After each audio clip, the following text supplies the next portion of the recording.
Bismillahirrahmanirrahim. Assalamualaikum warahmatullahi wabarakatuh. Alhamdulillah. Alhamdulillahilladzi ja'ala syahri Ramadan sayyidas suhur wa anzala fihil Qur'an hudan lin-nasi wa bayyinatin minal huda wal furqan. Asyhadu an la ilaha illallah wahdahu la syarikalah wa asyhadu anna Muhammadan abduhu wa rasuluh la nabiyya wa la rasula ba'da. Amma ba'du. Puji syukur kita panjatkan kepada Allah Subhanahu wa taala atas segala nikmat dan karunia-Nya. Hari ini kita masih bernapas. Pak Adi Sartono sudah bernapas berapa tahun, Pak Adi? 71 tahun. Tidak pernah berhenti ya? Alhamdulillah. Niki luar biasa ya. Sudah 71 tahun kita bernafas. Ada yang masih, Mbak Kansa berapa tahun, Mbak? 6 tahun. Nah ini. Jadi dari yang kecil sampai yang sepuh itu tidak pernah kendap ketika bernafas. Itulah wujud dari nikmat yang Allah berikan kepada kita secara cuma-cuma dan tadi tidak perlu tabung oksigen. Alhamdulillah. Ini berkah yang luar biasa yang kita rasakan. Dari nikmat sehat itu harganya itu mahal. Sehingga kalau pulau biasa kontrol teng Astri ini sareng Kati Prapto ya. Ketangge alhamdulillah. Ya kalau di sana itu ngantri. Sekarang nggak ada rumah sakit yang tidak ngantri. Mau yang PIP ataupun BPJS umum semuanya harus ngantri, sabar. Maka nikmat sehat ini adalah nikmat yang betul-betul Allah berikan kepada kita dengan harga yang sangat mahal sekali dan tidak ternilai harganya.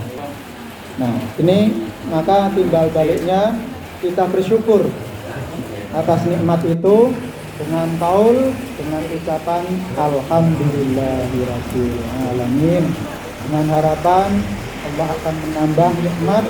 La in syakartum wa la in syakartum la azidannakum wa la in kafartum inna adzabi lasyadid. Maka barang siapa yang bersyukur, Allah akan menambah nikmat kepada kita sekalian yang bersyukur. Sebaliknya kalau kita kufur atau manusia kufur atas nikmatnya, sesungguhnya azab Allah itu sangat pedih. Jadi kalau kita kufur itu tidak mengimani, tidak beribadah secara baik atau sesuai dengan tuntunannya.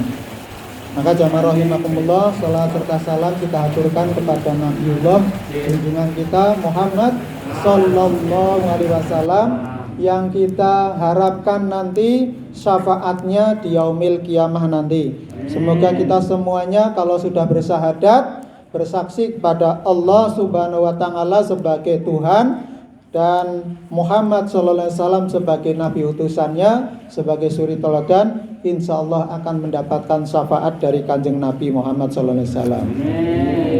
Maka jamaah rahimakumullah, melalui majelis khotijah ini nggih, majelis taklim yang sudah dijelentrehke kalian Bu Esti Ningsih tentang latar belakang dan kegiatannya luar biasa. Dan ini tema yang ingin saya sampaikan pada hari ini itu adalah sudah dipraktekkan. Ternyata sudah 90% dipraktekkan. Ini ada 9 kebiasaan yang baik yang dicontohkan oleh Kanjeng Nabi Muhammad SAW. Yang pertama, kalau di dalam istilah kerennya itu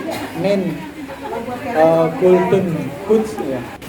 9 kebiasaan yang baik yang menjadi habit kaum muslimin yang ada di belahan bumi di mana saja.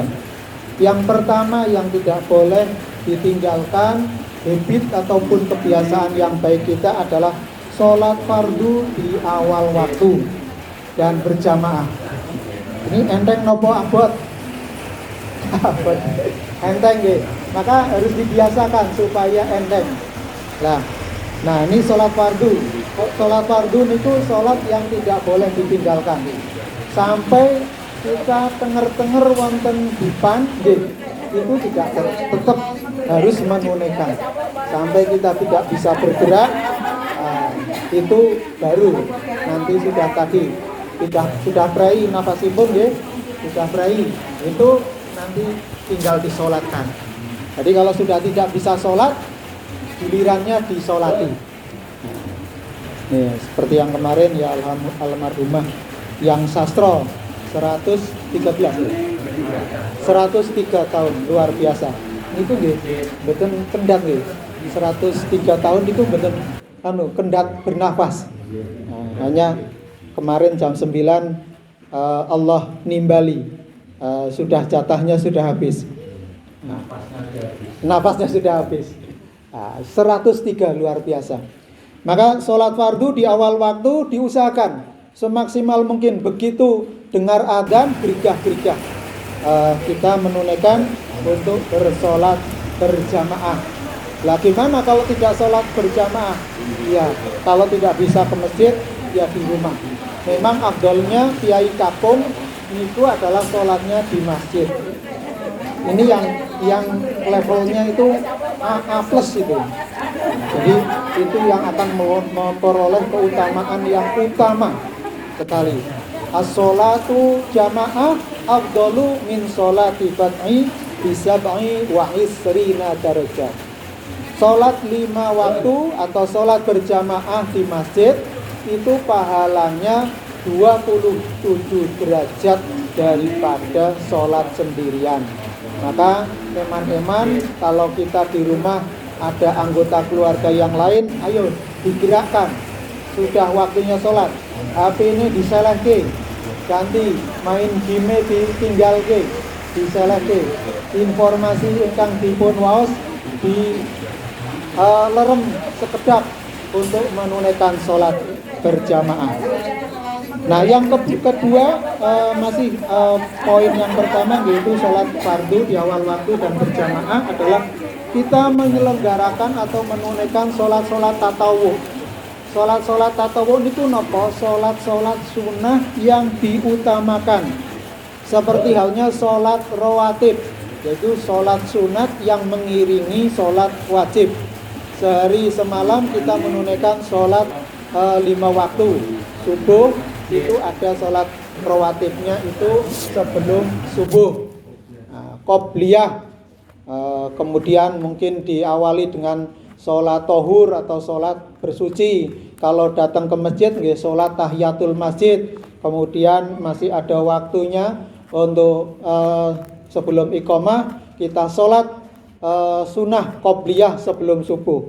Niku pahalane lebih banyak, jadi harta karun yang kita banyaknya yang kita miliki masih afdol daripada menunaikan sholat subuh, sholat qobliyah sebelum subuh. Itu keutamaannya.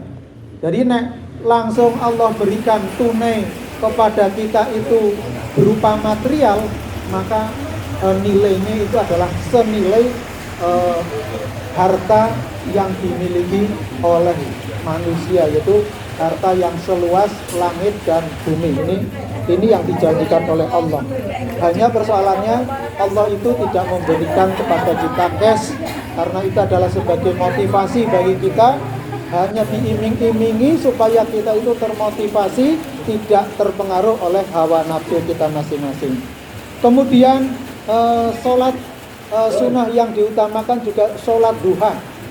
Monggo yang belum pensiun biasanya wudu, kemudian sholat subuh berjamaah, kemudian beraktivitas bersih-bersih rumah ataupun bersih-bersih badan, kemudian siap-siap tidak lupa sholat 2 rakaat sholat duha. Nek iso ya sampai 12 rakaat nek kuat. Ya nek pol-polis 2 rakaat itu minimal itu sudah kalau istiqomah terus diinikan sampai kita sedo, insya Allah itu menjadi bekal kita sekalian. Kemudian sholat tahajud.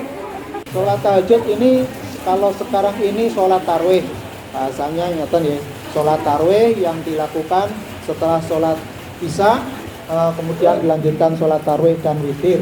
Kalau hari-hari biasa maka itu adalah sholat tahajud atau sholat malam atau sholat lail yang ditunaikan setelah sare. Sare ini semenit atau ngantuk makliyep, terus kemudian bangun wudu menunaikan sholat tahajud, nggih saged. Bisa dibagi waktunya ya, sepertiga pertama, sepertiga tengah-tengah, kemudian sepertiga terakhir. Biasanya adalah menjelang waktu sahur. Ini adalah waktu-waktu yang mustajab untuk memohon kepada Allah. Kalau kita mohon kepada Allah, ud'uni fastajib lakum. Jadi kalau hamba-hambaku itu memohon kepada Allah, insya Allah Allah badhe mangabulaken napa ingkang dados panyuwun panjenengan sedaya. Maka kita ajukan proposal di sepertiga tengah malam, nyuwun napa kemawon, nek lagi seret rezekine nyuwun dumateng ngarsapipun Allah. Salat duha secara tertib istiqomah, insya Allah akan dibukakan jalan rezeki yang tak terhingga. Jadi wa may yattaqillaha yaj'al lahu makhraja wa yarzuqhu min haitsu la yahtasib. Sing sapa wonge bisa menindakake salat atau nindakake takwa ingkang sae dumateng ngarsanipun Allah Subhanahu wa taala, badhe dipun paringi rezeki ingkang sae lan bahkan dipun paringi rezeki ingkang saking berbagai penjuru. Inilah yang betul-betul kita harus yakin syaratnya. Kalau kita tidak yakin, nanti sing kita pikantuk nggih pur kesel-kesel, keju-keju, kemeng-kemeng kalih kaya olahraga nggih, salat jengkar-jengkir nggih. Nah, maka itu harus hadir, harus ikhlas dan harus manungku puja dumateng ngarsanipun Allah Subhanahu wa taala secara total, khusyuk kepada Allah, nyuwun tenang, insyaallah dipun paringi dalan padang. Jadi rezeki niku napa mawon ingkang kita tindake insyaallah jadi rezeki kita sedaya. Niku kebiasaan ingkang kaping setunggal. Ingkang kaping kalih, kebiasaan yang baik nggih menika puasa sunah minimal 3 hari dalam sebulan. Nggih menika ayyamul bid tanggal 15 14, 13, 15, 17 ya. Nah, 11, 13, 15 ya. Nah, sebulan. Bulannya bukan bulan Masehi nggih. Bulan Hijriah. Nah, niki bulan Ramadan, benjang Syawal, nek bulan Ramadan niku full 30 hari atau 29 hari. Full, tidak boleh godang. Nek godang itu harus nyaur di bulan ataupun hari yang lain. Kemudian puasa Senin Kemis. Jadi nek saged dipun tunaikan Senin Kemis. Jadi sumutasihu, puasa kangge jadi kesehatan kita. Karena secara metabolisme tubuh kita ada hal-hal yang memang harus diistirahatkan, harus lerem sekedap. Nah, istirahat kita puasa selama 1 hari itu kira-kira 12 jam. Untuk di Indonesia, di belahan bumi yang lain ada yang 8 jam. Nah, ini untuk kesehatan mental dan jiwa kita dengan puasa. Kemudian kalau bisa tidak hanya Senin Kemis, nek pancen kuat nggih puasa oglangan nggih. Sedina puasa, sedina mboten. Niku puasane Nabi Daud. Niki puasa sing paling pol. Mboten nonton puasa sing luwih abot saking niki. Ya, niku niki saka informasi ingkang winasis saking para ulama bahwa puasa Daud ini memang memberikan kekuatan yang luar biasa bagi orang, karena ibadah yang paling dangun itu napa? Puasa nggih. Nek salat niku pinten menit panjenengan? Biasa niku 2 menit, semenit atau paket hemat 1 menit? Wah, ini banter banget iki. Macane kulhu karo Melayu. Kalau dirasakan sholat yang fajar mungkin 5 menit atau 10 menit nggih. Ya, itu sudah komplit dengan zikirnya, dengan doanya 33 kali ya. Subhanallah, alhamdulillah, Allahu akbar masing-masing 30 kali, 33 kali dan diakhiri la ilaha illallah wallahu akbar. Insyaallah kemudian sholawat dan membaca doa yang kita inginkan. Insyaallah Allah mengabulkan doa kita. Nah, puasa ini ibadah yang paling panjang. Tadi 12 jam. 12 jam itu tidak boleh ngomong kotor, melakukan kemaksiatan, boten angsal makan dan minum, tidak boleh berhubungan suami istri dari terbit fajar sampai terbenam matahari. Ini harus kita jaga. Ini ibadah yang paling panjang. Sehingga bagi shaimun, orang-orang yang berpuasa, Allah menjanjikan farhatani, mempunyai 2 keutamaan ataupun pahala. Ingkang sepindah menika farhatun inda iftar. Nggih, pinten menit melih nggih maghrib. Setengah jam. Nah, setengah jam kita iftar. Niku ketika makanan dan minum lewat di tenggorokan kita. Itu puncak kenikmatan dunia. Ingin surga di dunia kaitannya dengan makan-memakan itu adalah ketika saat berbuka. Niku nikmat sekali. Niki wau rada panas bar niku adem nggih. Nah, engko suwi-suwi luwe. Bar ngelak terus luwe. Luwe obate iku nggih dahar. Ini adalah obat yang paling nikmat, yang puncaknya dari kenikmatan jasmaniah dari makan. Nah, ini Allah berikan saat kita berbuka. Dan yang kedua adalah saat inda liqa'a rabbi, saat kita bertemu dengan Allah Subhanahu wa taala. Kados Mbah Sastro niku almarhum Mbah Putri, almarhumah Mbah Sastro. Niku sudah kula riyen umi niku kula dugi ngriki nggih pun nek cerita niku pengen ndang dipanggil Allah Subhanahu wa taala. Tapi nggih dipun paringi yuswa 103. Itu artinya adalah nikmat yang luar biasa bagi orang yang sudah sepuh untuk kondur kembali ke haribaan Allah Subhanahu wa taala. Itu adalah kenikmatan. Ya, mbun kesel nggih. Rogone mbun kesel. Nah, maka itu adalah kenikmatan. Maka dengan bertemu dengan Allah itu puncak kenikmatan. Sampai Nabi Musa suatu ketika ingin melihat Allah secara nyata. Semaput, gunungnya meletus, gunung Turus ini. Ini adalah satu bukti bahwa kita tidak mungkin di dunia untuk melihat secara dengan kasat mata atau dengan mata kepala. Karena Allah akan memberikan pada saatnya bertemu dengan hamba-hambanya. Tapi kalau kita tidak menyiapkan dengan amal ibadah yang terbaik, memang yang ada dalam wedhos, wedi. Makanya kita bersihkan jiwa diri kita dengan beribadah. Sisa kehidupan kita itu untuk beribadah. Napa mawon niate ngibadah, kerja nggih ibadah, teng sabin nggih ibadah, teng pasar nggih ibadah, teng kantor nggih ibadah, teng toko nggih ibadah, teng kios nggih ibadah, teng pundi kemawon. Badhe olahraga nggih ibadah. Badhe tenis, badhe prapto tasih tenis nggih badhe. Nggih niku ibadah, sehat. Insana incorpore sano, ya, di dalam jiwa yang sehat terdapat badan yang sehat, terdapat jiwa yang sehat. Jiwa rohani kita itu sehat sehingga sholatnya kuat. Yang kaping 3, kebiasaan ibadah yang baik atau kebiasaan yang baik itu adalah zakat, infak, sedekah atau disingkat ZIS.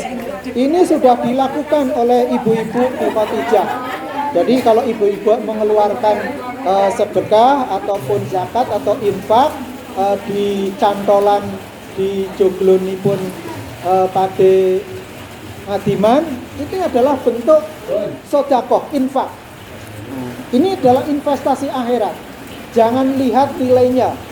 Tapi kalau mungkin 2.000 satu paket 2.000 ataupun 3.000 rupiah, kalau itu sayur lodeh luar biasa. Lenggeng ya.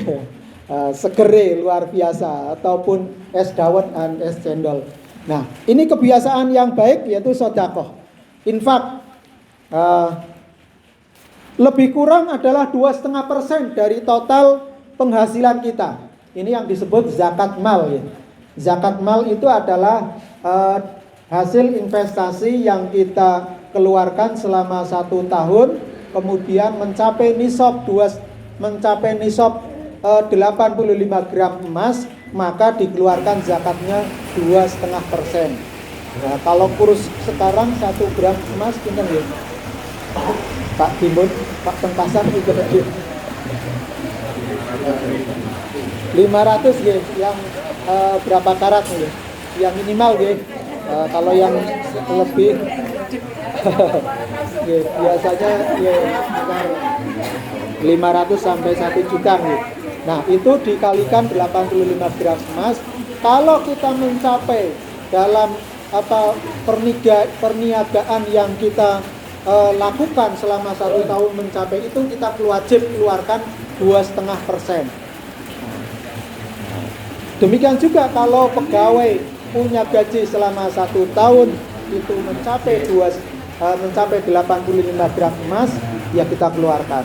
Petani kalau punya panen mencapai 85 gram emas, ya dikeluarkan zakatnya. Ada zakat pertanian, nanti ada yang kalau pertanian dialiri oleh tada hujan, ini 10%. Kalau irigasinya itu irigasi kita menggunakan diesel ataupun dengan tenaga, itu 5%. Nah, tergantung modalnya itu dari Allah Subhanahu wa Ta'ala atau modal kita, atau modalnya mungkin modal dengkul. Nah, itu dari yang kita hasilkan. Jadi apa saja? Jadi anfiku maka sabtum. Jadi keluarkanlah, tasarufkan dari apa saja yang kita keluarkan, yang kita usahakan. Jadi yang namanya usaha itu macam-macam ya. Pertanian, perdagangan, wirausaha, atau karyawan, buruh pabrik atau karyawan pabrik, ataupun owner perusahaan ataupun direktur perusahaan, itu semuanya dari hasil itu adalah dikeluarkan zakatnya. Kalau usaha mungkin perusahaannya sendiri, kemudian kalau dari usaha kita sudah kita keluarkan, ya tidak keluarkan zakatnya lagi. Nah, ini adalah agar zakat yang kita keluarkan itu menyucikan harta yang kita miliki. Jadi kalau harta kita itu ada sebagian yang dimiliki atau hak dari para fakir miskin, makanya kita keluarkan dengan cara tadi zakat, infak, sedekah. Kalau zakat tadi ketentuannya, kalau zakat fitrah itu zakat jiwa. Setiap orang yang lahir sebelum sholat Idul Fitri itu wajib mengeluarkan zakat fitrah 2,5%. Jadi 2,5% nek beras pinten niki berasnya? Ada yang 37.000, ada yang 40, ada yang monggo diangeti nggih mboten napa-napa nggih, dipunjuli. Biasanya dahare rojo lele ya diangeti, atau mungkin C7 napa niku C7 IR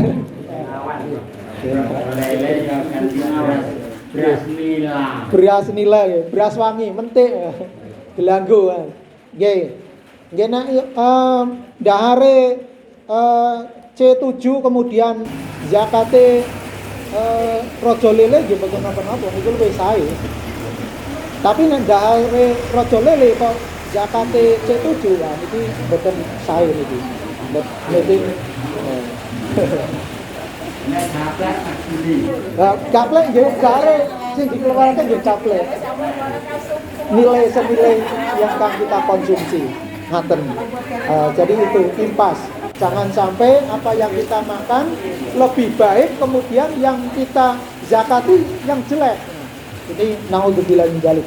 Karena itu adalah untuk menyucikan jiwa kita, harta kita. Jadi ketika kita bersedekah itu akan menolong kita sebenarnya. Maka biasanya banyak orang-orang sedang gerah atau nandang gerah, biasanya nggak ngeresiki ini, yo dikeluarkan zakate, dikeluarkan, semoga niat, semoga ini menjadi wasilah kita menjadi sehat dengan kita mengeluarkan harta yang kita miliki. Nah, itu biasanya sedekah ataupun zakat itu bisa menjadi tolak balak. Ini wong Jawa itu sedekah bumi, sedekah bumi, kemudian apa melih larung ya, larungan. Nah itu dirubah. Kalau di dalam Islam itu kita ganti menjadi tadi ziz, zakat, infak, sedekah. Nah itu adalah untuk menyucikan jiwa kita dan bisa menyehatkan rohani dan jasmani kita itu. Kemudian yang keempat, jamaah yang kawula hormati, kebiasaan yang baik adalah beradab islami dalam setiap kegiatan. Nah ini beradab islami sudah dipun contohkan Kanjeng Nabi Muhammad SAW bahwa innama bu'itsu liutammima makarimal akhlaq. Aku diutus Rasulullah SAW ke muka bumi ini adalah untuk menyempurnakan akhlak budi pekerti manusia. Jadi tugas kita adalah nyontoh nopo ingkang dipun tindakake Kanjeng Nabi Muhammad SAW. Sayyidah Aisyah ditanya oleh sahabat, bagaimana akhlak Kanjeng Nabi? Ya Sayyidah, Kanjeng Sayyidah Aisyah matur bahwa akhlak Kanjeng Nabi ini kal Quran. Akhlaknya Nabi itu seperti Al-Quran. Al-Quran yang hidup, the living Quran. Al-Quran yang hidup itu dipraktekkan. Maka ini adalah salah satu iftar bersama, ini salah satu tuntunan. Tadi kita sedekah cantolan iftar ataupun makanan dan tadi jimpitan itu adalah bentuk dari kebiasaan yang baik. Nah, maka kita beradab di dalam masyarakat, akhlaknya jaga kerukunan tangga ketepale. Kalau memasak sesuatu yang rada amis-amis, diokeh-okehi duduhe, terus dibagi-bagikan sebagian dan sebagian untuk kita. Nah, maka ini tadi yang disampaikan Bu Esti tadi dengan menyantolkan makanan itu adalah bentuk tadi memberikan sedekah ataupun menjaga kerukunan. Istilah Wonogiri itu pager mangkok lebih kokoh daripada tembok besi atau terali. Karena mohon maaf, tingkat kejahatan itu meningkat nih. Menjelang Ramadan ini atau menjelang hari raya biasanya tingkat kriminalitas ataupun pencurian terkait dengan itu tinggi, maka kita tetap waspada. Maka dengan kita berbagi, insya Allah itu akan menjadi tadi pagar mangkok lebih kokoh daripada pagar tembok dan pagar besi. Maka untuk saling berbagi, saling kunjung memunjung, ya berbagi makanan meskipun mungkin kelangenan nggih, pecel sak pincuk mboten napa-napa itu. Ya. Karena inilah yang bisa mempererat persaudaraan, kerukunan. Maka ada istilah kita rukun warga dan rukun tetangga. Rukun warga itu adalah radius 40 rumah dari depan, kanan, belakang. Ini Rasulullah itu mengajari kepada kita yang umumnya satu RW gitu. Satu RW yang mana garap ada kegiatan ataupun tasyakuran, biasanya ya orang sak RT ya sak RW atau kita sebut biasanya celimen nggih Pak Sardono nggih. Nah, celimen. Katen niku kebiasaan yang baik itu beradab islami. Ya, beradab dengan berpakaian yang sopan, berpakaian yang menutup aurat, lebih utama adalah berhijab bagi perempuan. Ya nek belum saged nggih, alon-alon ampun kebanteran nggih bebasan. Ya pelan-pelan bertahap. Karena itu dibutuhkan mental kesiapan. Hati kita belum siap ya, yang siapnya ya kalau Ramadan ataupun mungkin ketika ke tempat ibadah